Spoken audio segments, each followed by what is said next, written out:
2025 was a year of finding my footing again after divorce and understanding the true purpose of my work. 2025 was not an easy year for most, and I am no exception. This was the first full year after my divorce.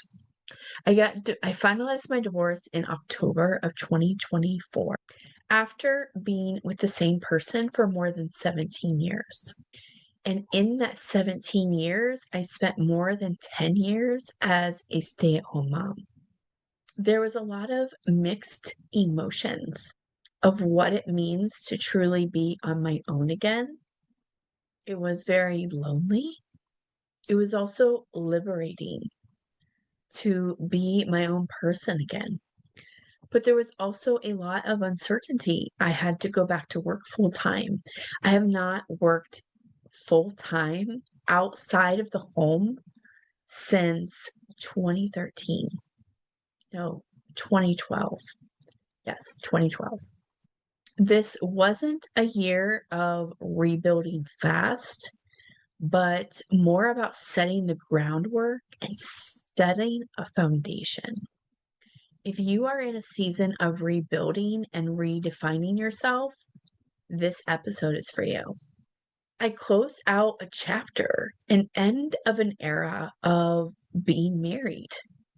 So I was married for 13 years.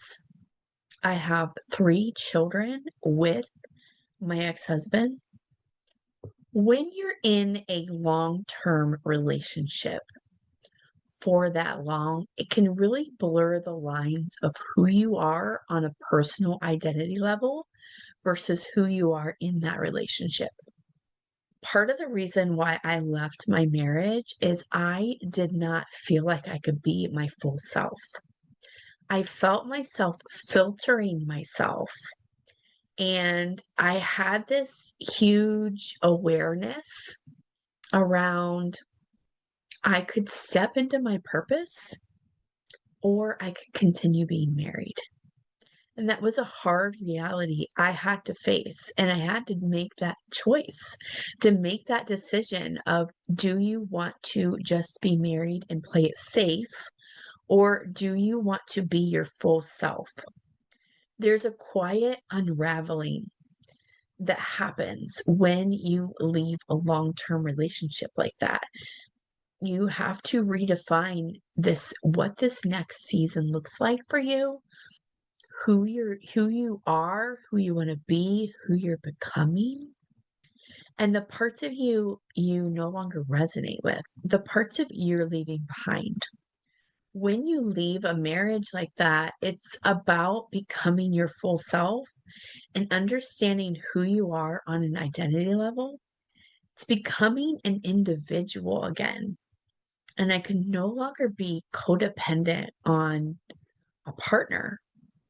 I had to learn how to make decisions on my own versus relying on him. I wasn't just grieving a relationship, I was meeting myself again. I went from being a stay at home mom to becoming a sole provider again.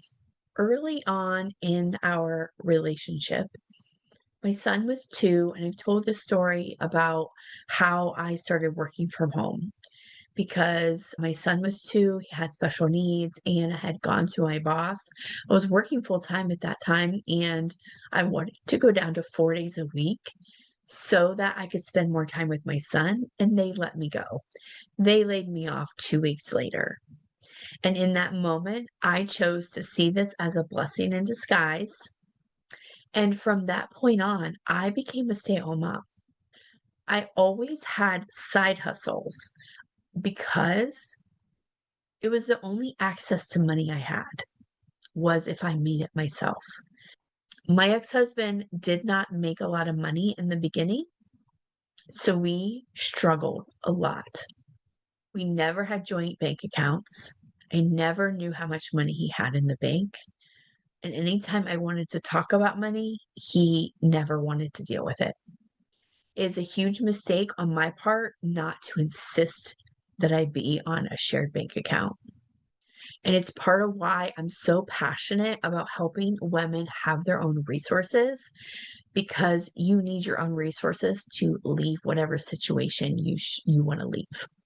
But in 2025 is the year I had to go back to work full time. I was no longer needing to be dependent on him. And because he was the primary breadwinner, he did pay the mortgage. I was the wife who never knew how much the mortgage was or when it was due or who to pay. And my husband was the one who never knew what Christmas gifts the kids were getting, because I'm the one who bought them all. And I'll never remember the last couple years that we were married, I wasn't making as much money. And so I didn't have the means to go out and just buy all the Christmas gifts. And he went out and bought the Christmas gifts instead of just giving me the money to do it, or giving me that freedom of doing what I always did. Is I always bought the kids Christmas gifts. I always did all the wrapping. And it was in those moments I realized how much autonomy I didn't have in the relationship. One of the moments when I realized I needed to leave is when he started accusing me of stealing money to put gas in my car, or stealing money to buy groceries. We were married for 13 years. Towards the middle of 2025, I had a major spiritual awakening. It wasn't unfolding. It really started at the end of my divorce in October 2024, but by April of 2025, it was here and ready. And that was an awakening of, who am I? What do I want to be known for? What is my legacy? Once I'm no longer here, what are the things people are going to say about me when I'm no longer here? Most people go to their grave with their best ideas. They go to their deathbed with so many regrets. And I don't ever want to be that person. I want to live my life. I want my life to have meaning. I want people to have something to say about me at the end. I'll never forget. This is when my relationship with alcohol really changed. Was in the end of 2012. I had just went through a layoff. I had no money. I was in a dark depression. I had a miscarriage. I was very disconnected from my husband. This would also be when he was having an affair, yet I didn't know it at that time.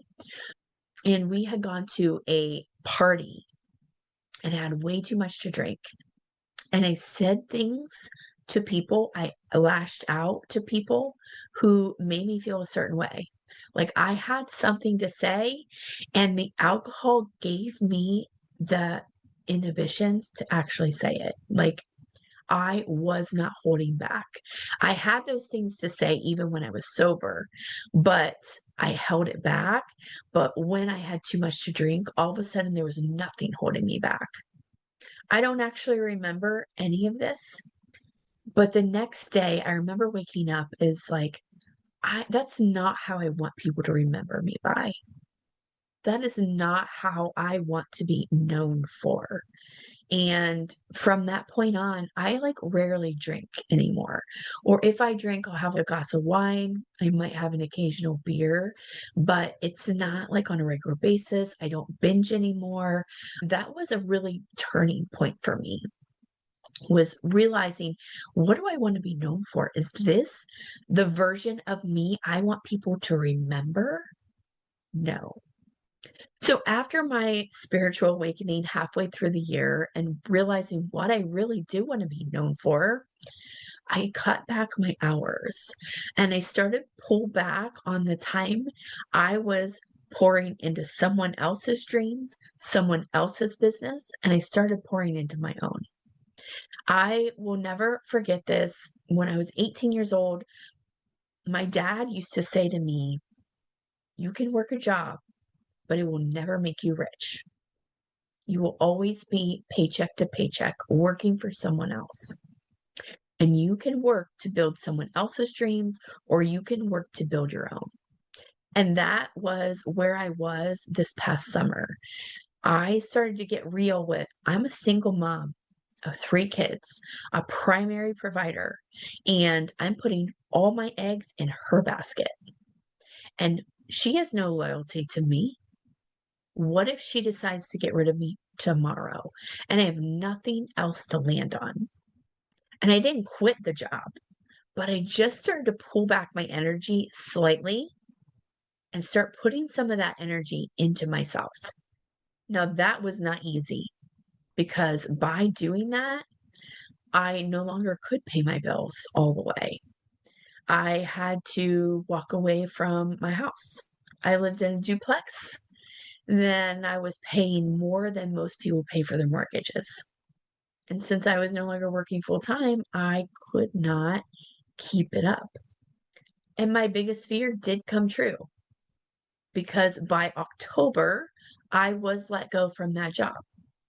And so I'm actually really grateful that I decided to pour into myself. I built my YouTube channel. I'm building my email list. I'm building out Pinterest. I'm building out an ecosystem that's able to sustain me, even if I don't have a job. And I'm not reaping the benefits yet, but I'm here to share the lessons that you really need to do this before you need it. So since I lost my job in October, I have been diving so deep into my birth chart. And let me tell you, I've had so many ahas, so many epiphanies, and it is just giving me so much crystal clear clarity on where I'm going next. There's 3 ways I like to utilize astrology. One is embodiment. It's about becoming who you are. It's about reclaiming some of the parts of yourself that maybe you. So when I first started diving into astrology, I started looking at, of course, I knew I was a Leo, but I didn't know everything a Leo meant. I didn't know all that encompasses being a Leo. And so I started diving into that and embodying more of that. I started learning about my moon sign and my rising sign and what does that mean? And if you're new, I highly recommend you first start with your sun, your moon, your rising sign. And one thing that my mentor taught me, and I use this a lot with my clients, is if your sun, your moon, and your rising sign decided to go to lunch, what would they talk about? What would be the commonalities? Second way I like to utilize astrology is with transits, looking at the current sky, the current planets, where they're placed right now, and how it's impacting your chart in real time. So last year I did a workshop called Align with the Stars in 2025, and we talked about where Saturn was, where Jupiter was, where Uranus was, and how it landed in your personal chart and how to plan your year. That's partly how I plan my year. And I know certain areas of my life that are going to play a bigger role. There's going to be a bigger emphasis on certain areas of your life. And the third way I like to utilize astrology is my business. Diving into my business, like how are the best ways for me to make money? What is my ideal business model? Your natal chart can give you clues on where's the best social media platforms for you to be on because there's so many of them. They're all a little bit different. And some utilize short form video, some utilize long form video, there's audio podcasting, there's video podcasting. Like, where are you best suited based on your personality? So I dive deep into my birth chart and so many good things are coming up. If you want to learn how to work with me on an individual and I can help you understand your own birth chart and understand your own business, you can apply below. I have a magnetic money code where we'll be working with your birth chart on a regular basis to understand where you're best suited and how you're best suited to make more money. So going into 2026, I want you to think about who are you becoming? What are the chapters that are closing out, and what are the chapters that are opening? Is there a chapter of your life that now feels more complete? What is your legacy? What do you want to be known for? And how can you step into that version right now?